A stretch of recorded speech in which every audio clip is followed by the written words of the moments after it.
Hi guys! Magpapalit tayo ngayon ng ating bank account sa YouTube.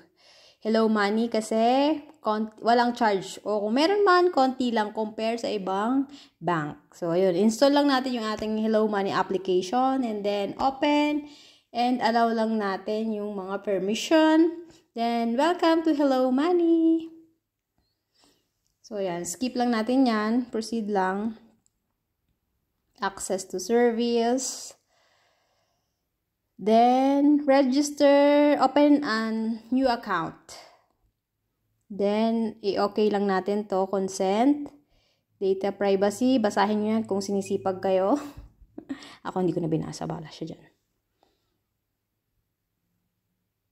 Then, back lang natin to para get ready, continue na tayo sa pag-open ng account. And then, are you a Filipino? Of course, I'm a Filipino. Tapos, kung nasa labas kayo ng bansa, gamitin yung ID is passport. Then, allow natin tong i-open natin ang ating location para ma-access natin yung application. Then, fill up lang yung name, full name, last name, etc. Bahala na kayo dyan. Fill up nyo lang yung tamang information ninyo.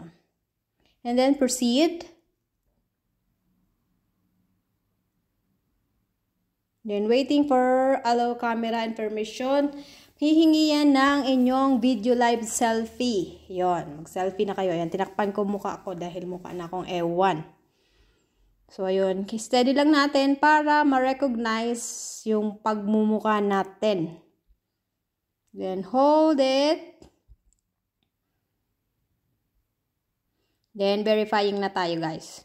Pag na-verify na yan, continue na sa fill up ng ating form. Then, next nyo lang, hingi ulit yan ang inyong mga information. Ayan, yung ID.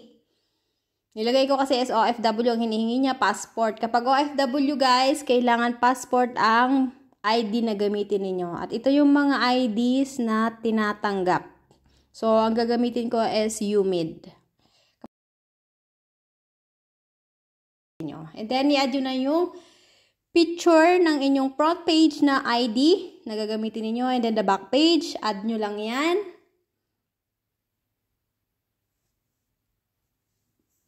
Then, ayan, mag-verify yung number na ginamit niyo, guys. Ayan, pwede kayong gumamit ng number ng ibang bansa. Make sure lang na ang ID niyo is passport, okay?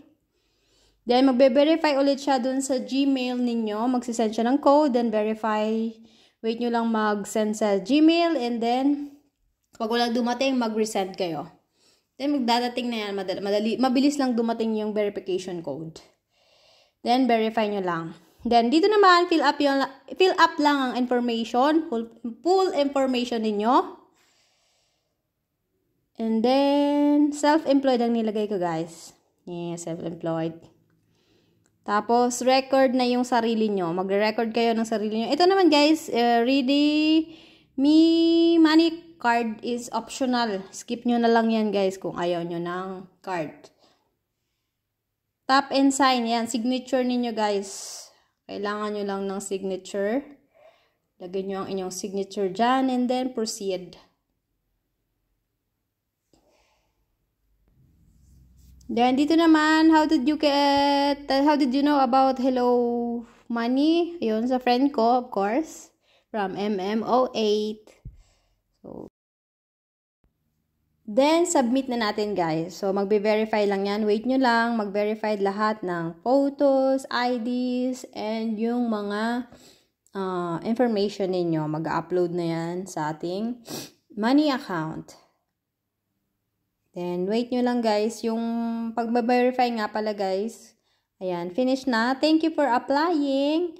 And then, wait na tayo ng mga isang araw. Kinabukasan na bago dumating yung approval ng Hello Money. So, tinry ko siyang nilagin. Hindi pa siya dahil for approval pa siya. So, kinabukasan na ako nag-login dahil may dumating na din naman na verification sa Gmail ko na approve na cash. O, ayan o. Oops! Hindi pa daw ako approve. So, yan lamang, guys. Thank you for watching.